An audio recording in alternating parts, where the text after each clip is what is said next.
Ассаламу алейкум ва рахматуллахи ва баракатух. Рамазан тозақ есіктері жабылатын ай.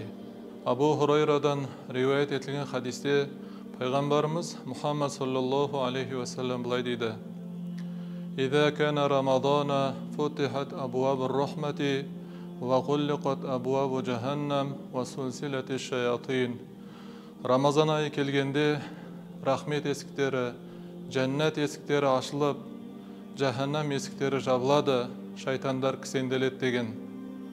Алла Тағала қасиетті Құранда: «Васиқаллазина тақау раббахум илал джаннати зумара». Сондай Аллаға қарсы келуден сақсынғандарға жәннатқа кіріңдер дегенде, жәннаттың есіктерінің алдына келгенде сақшылар былай дейді: «Алланың сендерге сәлем болсын, жәннатта мәңгі қалатын түрде кіріңдер» дейді. Жаханнам 7 есіктен тұрады дейді, бірінің үсті бірі орналасқан.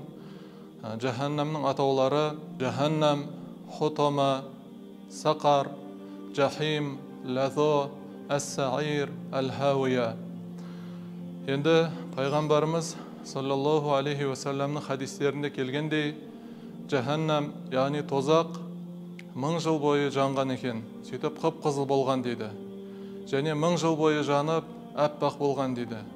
Және 1000 жыл бойы жанып, қап-қара, қазір міне сол қара түсінде дейді. Бұл дегеніміз тозақтың бір қорқыныш белгілерінің бірі. Сондықтан да Рамазан айы келуіменен тозақ есіктері жабылады дегені, адам баласы өзінің көркем амалменен, көркем мінезіменен өзіне тозақ есіктерін жапқандай болады екен. Расында да бұл Алла Тағаланың кешірімі, мейірімділігі сізбен біздерге.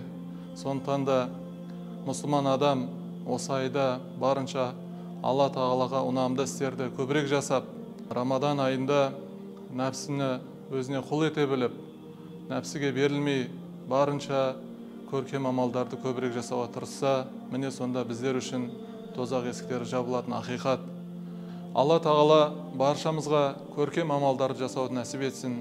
Ассаламу алейкум ва рахматуллахи ва баракатух.